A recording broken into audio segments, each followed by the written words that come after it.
Imagine surviving an atomic bomb, then going home only to see another one explode 3 days later. In August 1945, one Japanese engineer lived through something almost impossible to comprehend. He survived Hiroshima. He returned to his home city of Nagasaki, and on August 9th, he survived a second atomic bombing. His name was Tsutomu Yamaguchi, and his story became one of the most extraordinary survivor accounts of the nuclear age.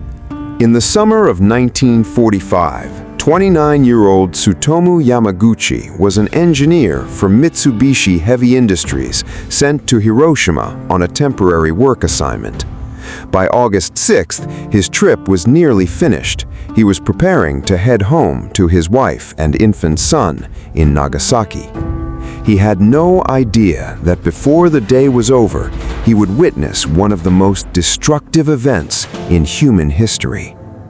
Before we continue, if stories like this move you, hit subscribe so you don't miss the next one. At approximately 8:15 that morning, everything changed.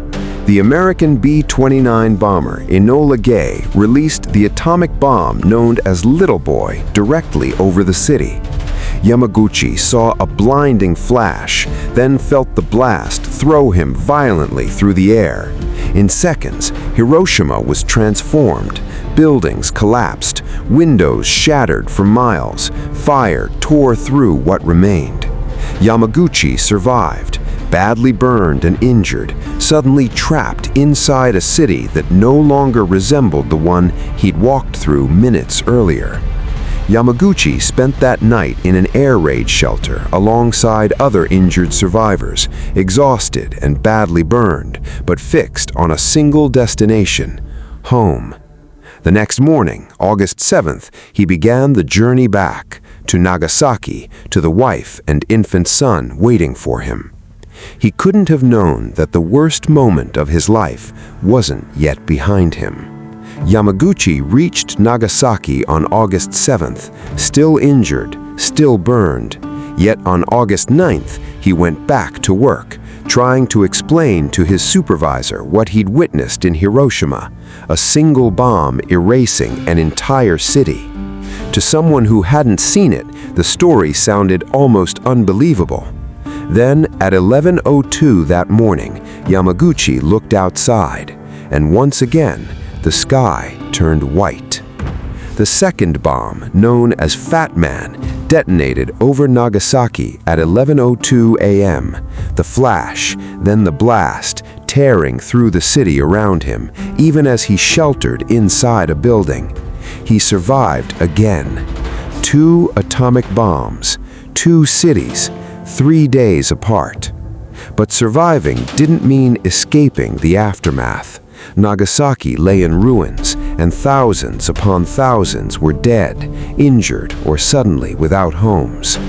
For Yamaguchi, the story wasn't just about surviving 2 explosions. It was about everything that came after. Burns and radiation effects would linger for years. The memories would linger longer still.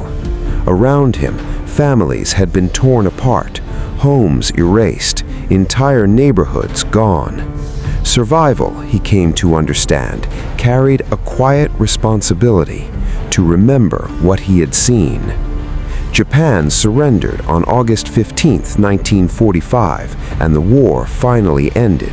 But for survivors like Yamaguchi, it never fully disappeared. He returned to ordinary life and work, staying quiet about what he'd witnessed for decades. Only later in life did he begin speaking openly, determined that younger generations understand exactly what these weapons had done to ordinary people. His story stopped being only his own. It became a warning. In 2009, Japan officially recognized Yamaguchi as the only person confirmed to have survived both the Hiroshima and Nagasaki bombings. He was 93 years old, having lived more than 60 decades past the 2 mornings that nearly ended his life. He died in January 2010, but not before spending his final years speaking about nuclear weapons and the fragile value of peace. A man who had seen the worst these weapons could do, twice. Tsutomu Yamaguchi survived almost no human being could imagine surviving once, and he survived it twice. On August 6th, he watched Hiroshima disappear beneath an atomic blast. 3 days later, he stood in Nagasaki as a second one exploded. He lived on for decades afterward, and in the end, his greatest legacy wasn't simply that he survived, it was that he remembered. If this story stayed with you, subscribe and share it. These are the stories worth remembering. Because history isn't only about the people who made the decisions. Sometimes it's about the people left to live with the consequences. Tsutomu Yamaguchi survived 2 atomic bombs, and he spent the rest of his life making sure the world never forgot them.